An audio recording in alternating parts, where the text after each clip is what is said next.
En 1959, le monde a découvert Camp Century comme une merveille scientifique enfouie sous la glace du Groenland. Mais cette image était soigneusement mise en scène. Des documents déclassifiés des décennies plus tard ont révélé une vérité très différente. Le projet était un camouflage pour l'un des plans militaires les plus ambitieux et imprudents de la guerre froide. Cette histoire ne concerne ça seulement son véritable objectif. Elle traite également des raisons pour lesquelles une superpuissance a brusquement abandonné cette ambition et ce but.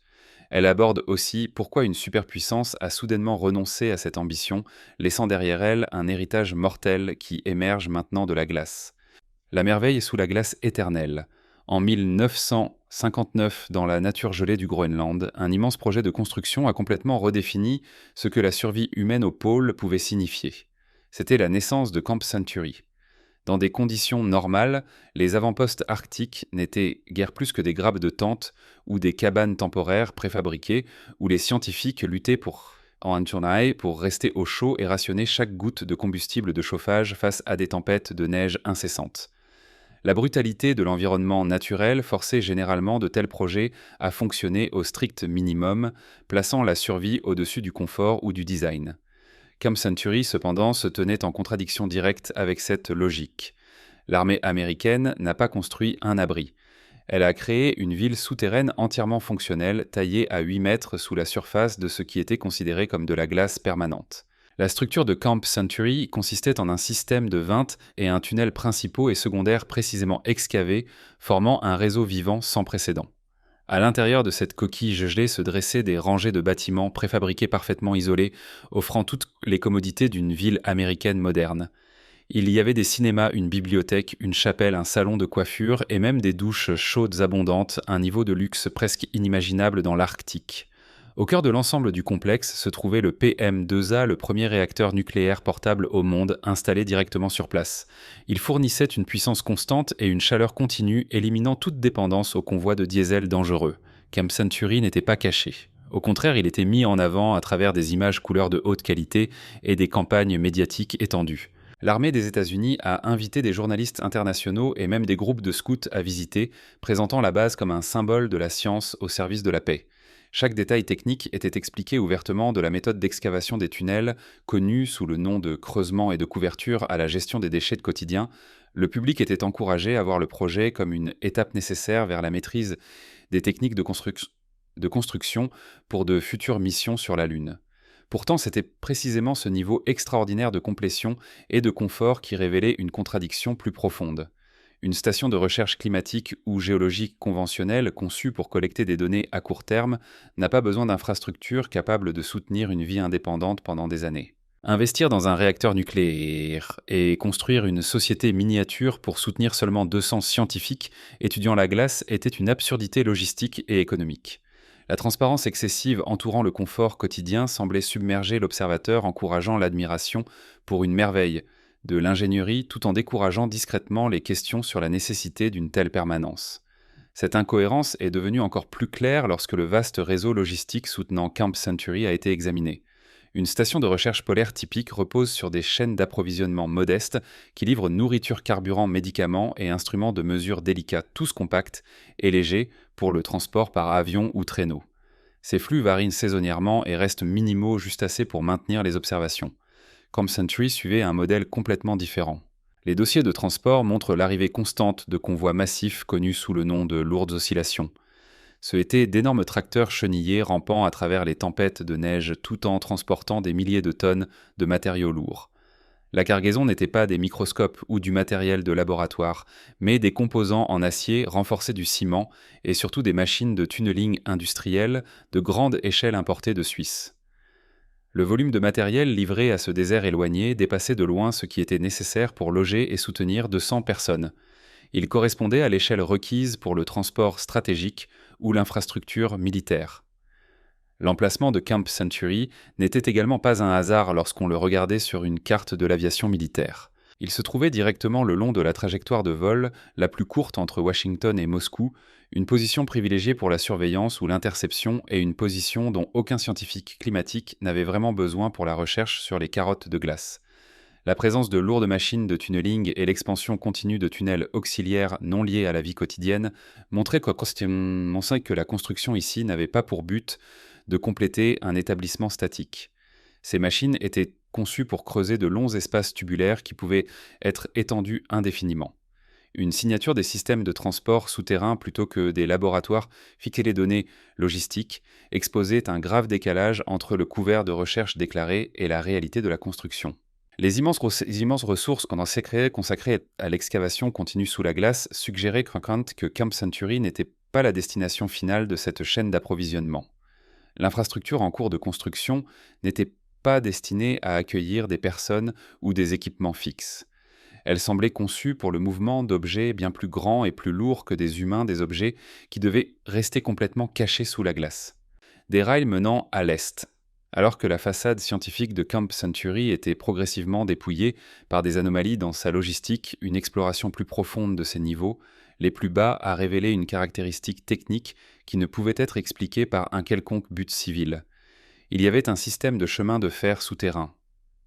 À grande échelle dans les installations de recherche polaire traditionnelles, les espaces intérieurs étant maintenus au minimum. Des couloirs étroits permettent à 2 personnes de passer, réduisant le volume d'air qui doit être chauffé et limitant les efforts d'excavation. Les équipements sont déplacés à la main ou avec de petits chariots. Les dessins techniques et les images d'archives rarement publiées de Camp Century racontent une histoire très différente sous les quartiers de vie. Ici, des ingénieurs militaires américains ont creusé des tunnels de dimensions énormes, avec des hauteurs et des largeurs qui écrasaient dans l'un le corps humain. Ce qui était le plus frappant était la présence de lignes de rails métalliques s'étendant profondément dans l'obscurité de la glace. Solidement installés sur la neige compactée, des photographies d'archives montrent des wagons plats spécialisés en cours d'essai transportant des charges simulées pesant des dizaines de tonnes. Pour un poste d'observation stationnaire, ce détail n'avait aucun sens. Un laboratoire de glaciologie n'a pas besoin de transporter des charges massives d'avant en arrière sous terre. Il forait sur place et analyse des échantillons. L'existence de cette infrastructure ferroviaire a rendu une chose claire. Les tunnels n'étaient pas construits pour loger des gens ou des machines fixes, mais pour permettre le mouvement de systèmes mécanisés lourds. L'activité dans la zone ferroviaire a été entièrement séparée des zones de vie confortables au-dessus. Pendant que les scientifiques et les soldats à l'étage célébraient Noël ou regardaient des films d'Hollywood, des techniciens en bas effectuaient des tests de résistance rigoureux sur les rails. Ils mesuraient comment la voie se stabilisait dans la glace sous des charges mobiles, calculaient la déformation du métal dans des températures constamment inférieures à zéro. Et testaient les mécanismes de changement de voie. Ces données n'avaient aucune pertinence pour la science climatique. Elles étaient des paramètres critiques pour l'exploitation d'un système ferroviaire. Le chemin de fer expliquait également la présence des énormes équipements de tunneling suisse. Ils n'étaient pas destinés à étendre l'espace de vie, mais à créer un réseau de transport souterrain capable de relier des points situés à des centaines, voire des milliers de mètres de profondeur sous la glace. Des photographies du témoin. Soren Gregerson se tenant petit dans un tunnel immense à côté d'une ligne de rail sans fin sont devenus la preuve physique la plus convaincante que ce projet s'étendait bien au-delà d'un simple avant-poste. Le design spatial ressemblait plus à une station de métro urbaine qu'à un abri militaire. De ces indices physiques, une nouvelle logique opérationnelle a émergé. Camp Century n'était pas une destination isolée dans un désert gelé. Avec son système ferroviaire et ses wagons de charges lourdes, il fonctionnait comme un hub de transfert ou une station de maintenance pour quelque chose capable de se déplacer librement sous la glace. L'infrastructure était construite pour une flexibilité maximale, permettant à ceux qui voyageaient dessus de changer de position constamment sans jamais émerger. Cela a conduit à une conclusion troublante. Si Camp Century n'était qu'une station, alors où était le vrai train et que transportait-il qui nécessitait une ville souterraine entière pour le garder caché et protégé ? Le projet Iceworm, le véritable objectif du système ferroviaire souterrain, a finalement été mis au jour grâce à des documents déclassifiés publiés en 1997. Ils ont révélé l'un des plans militaires les plus ambitieux et troublants de la guerre froide. Camp Century n'a jamais été une fin en soi. C'était un déguisement soigneusement construit pour le projet Iceworm, un système d'armes stratégiques conçu pour remodeler la géographie naturelle du Groenland en une vaste plateforme de lancement nucléaire selon des dossiers de planification détaillés. L'armée américaine ne comptait pas s'arrêter à la construction d'une seule ville souterraine. Son objectif ultime était d'excaver un réseau de tunnels s'étendant jusqu'à 4000 km couvrant une superficie d'environ 130 000 km² sous la calotte glaciaire du Groenland. Ce labyrinthe immense était envisagé comme un océan de glace pour une flotte en mouvement constant de trains nucléaires.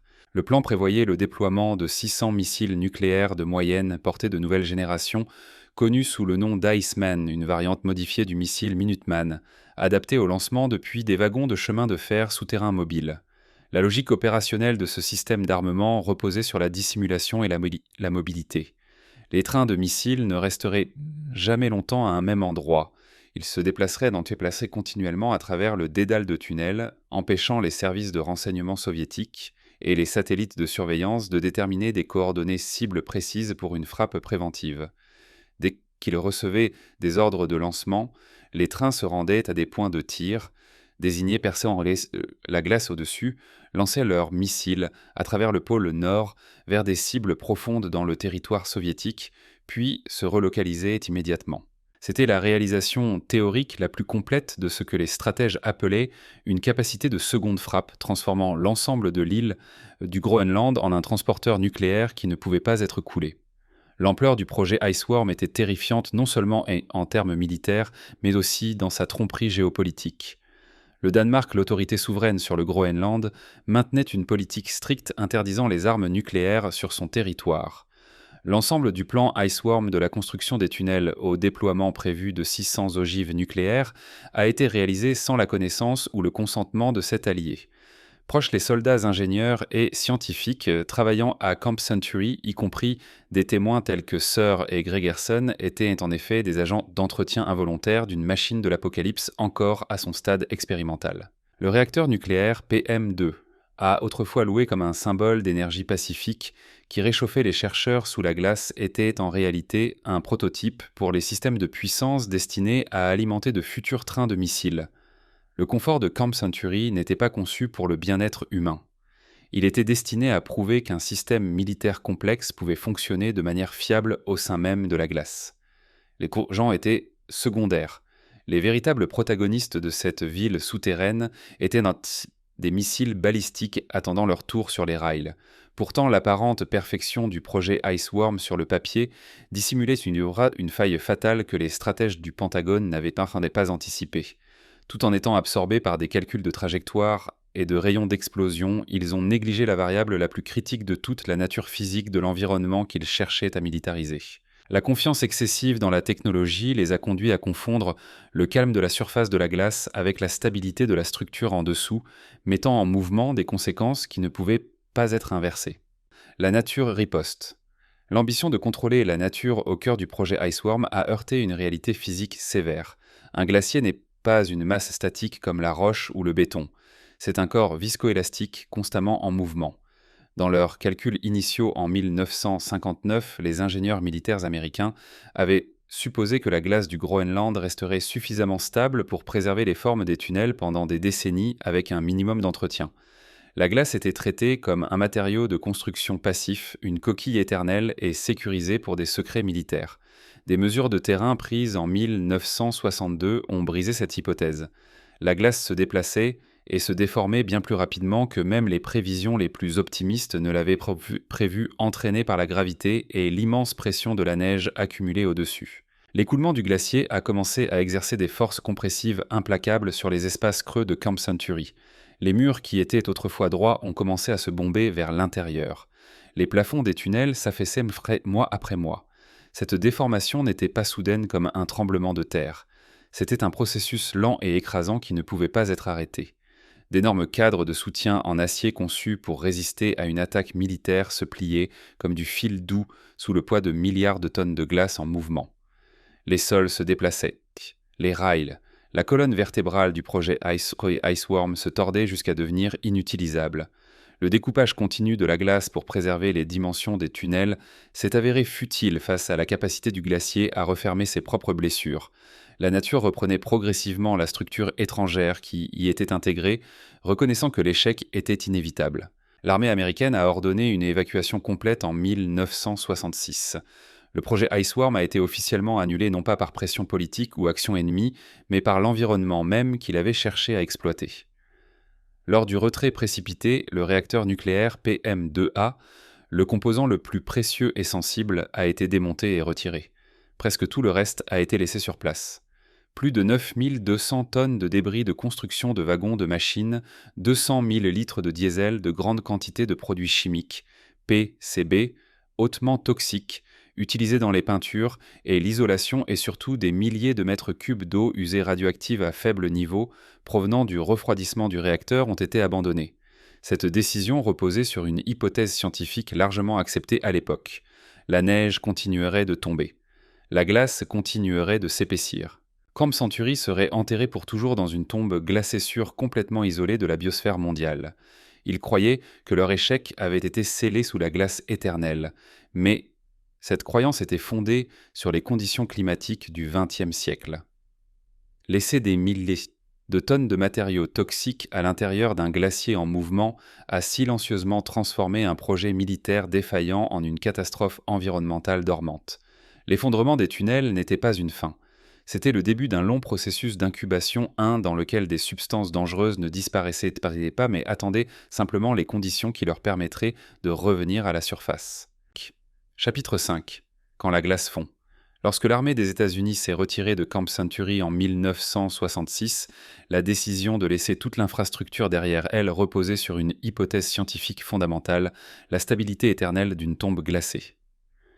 Les modèles climatiques du XXe siècle indiquaient que la calotte glaciaire du Groenland était dans un état d'accumulation de masse, ce qui signifie que les chutes de neige annuelles dépassaient systématiquement la fonte estivale. Selon cette logique, la neige fraîche continuerait à recouvrir le site, comprimant et ensevelissant Camp Century de plus en plus profondément dans la glace au fil du temps. La tombe glacée était considérée comme un sceau naturel parfaitement sûr, capable d'isoler les déchets dangereux de la biosphère pour toujours. La foi dans la permanence de la glace permettait de dissimuler un échec militaire de la manière la plus pratique et la moins coûteuse. Plus d'un demi-siècle plus tard, des données scientifiques modernes ont montré que ce mécanisme a été complètement inversé avec l'augmentation des températures mondiales.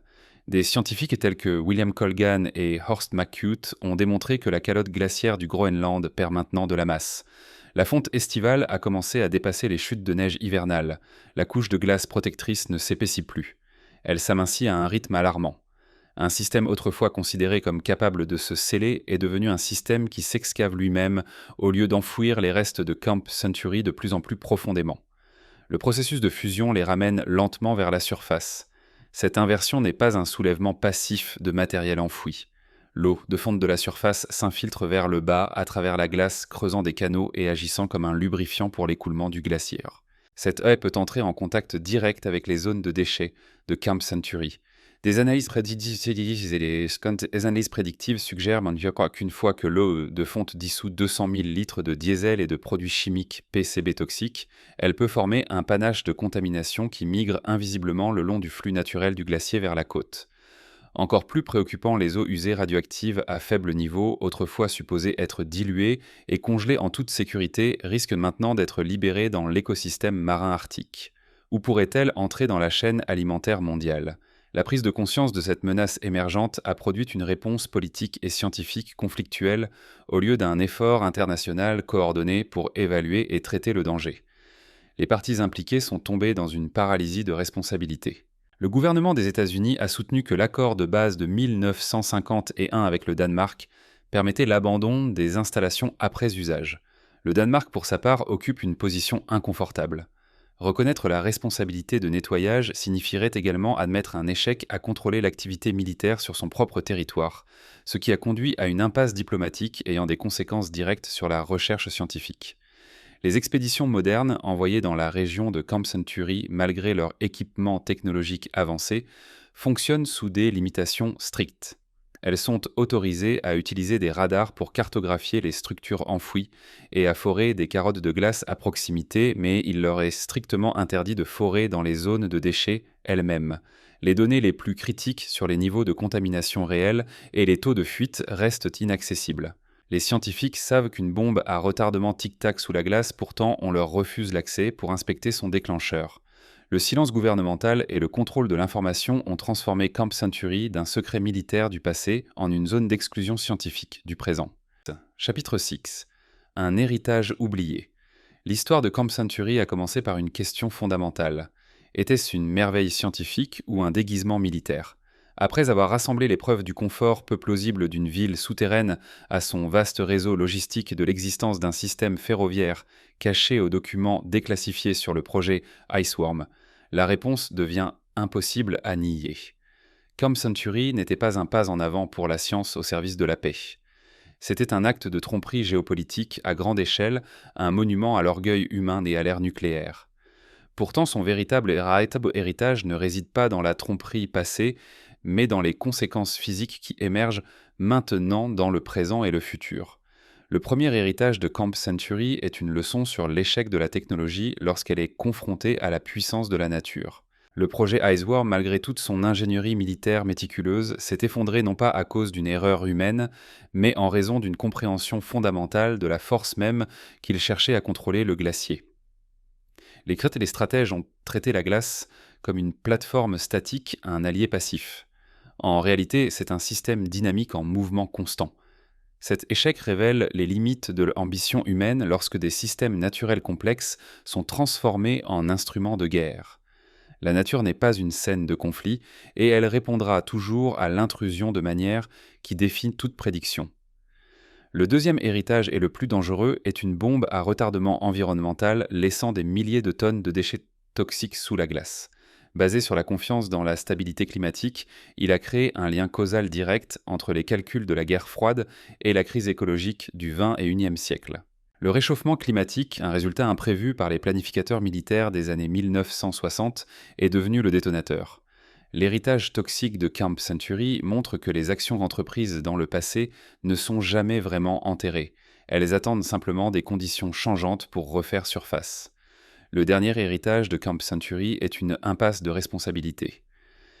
Le silence et l'évitement des gouvernements impliqués ont ouvert un vide légal et moral. Alors que la glace continue de fondre, aucune nation n'a pris l'initiative d'accepter la responsabilité du nettoyage transformant les habitants du Groenland et l'écosystème mondial en victimes involontaires d'une guerre qui s'est terminée il y a longtemps. Cet héritage démontre que bien que les traités de paix puissent mettre fin aux conflits entre les nations, ils ne peuvent pas effacer les cicatrices physiques que ces conflits laissent sur la planète. En fin de compte, le projet Iceworm, malgré le fait de n'avoir jamais lancé un seul missile vers l'Union soviétique, livre toujours son coup final. Cette fois, la cible n'est pas un État ennemi, mais l'environnement partagé des générations futures. La véritable terreur de Camp Century réside non seulement dans ce que les humains avaient prévu, mais dans ce que la nature se prépare maintenant à révéler. Les guerres peuvent être déclarées terminées, mais la planète n'oublie jamais ce qui a été enfoui en elle.